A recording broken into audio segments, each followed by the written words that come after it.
बिस्मिल्लाहिर्रहमानिर्रहीम। मैं महमूद आपकी खिदमत में हाज़िर हूँ। आज मैं आपके लिए ईद के बाद का एक मोटिवेशनल टिप लेके आया हूँ। ईद के बाद छुट्टियाँ होती हैं तो उसके बाद हमारे यहाँ बहुत से कार्टून फेसबुक पर, वेबसाइट पर दिखाए जाते हैं कि बड़ी मुश्किल से लोगों को ऑफिस में लाया जा रहा है और बड़ी मुश्किल से लोग ऑफिस आ रहे हैं। जितने ये कार्टून और ये आम होते हैं उतनी लोगों के अंदर और ज़्यादा उनकी नफ्सियात में ये बात दाखिल कर दी जाती है कि ईद के बाद, छुट्टियों के बाद या वीकेंड के बाद ऑफिस जाना बहुत मुश्किल है।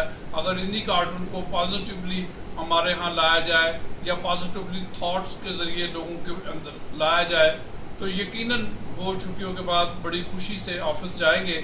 ज़ाहिर है अगर आप किसी जगह पे खुशी से नहीं जा रहे, खलूस से नहीं जा रहे, प्यार से नहीं जा रहे तो वहाँ आपकी एफिशिएंसी भी वैसी ही होगी।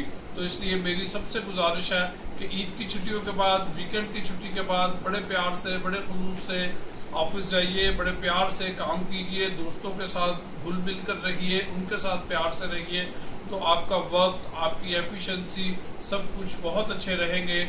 अगर आपको मेरी ये वीडियो पसंद आए तो ज़रूर शेयर कीजिए। मैं दोबारा आपसे रिक्वेस्ट करूँगा कि ईद की छुट्टी हो, वीकेंड हो, उसके बाद भी बड़े प्यार से ऑफिस जाएं और अपने आप को ये रखें कि काम हमारे लिए एक बहुत बड़ी नेमत है। आपका बहुत शुक्रिया। अस्सलाम वालेकुम।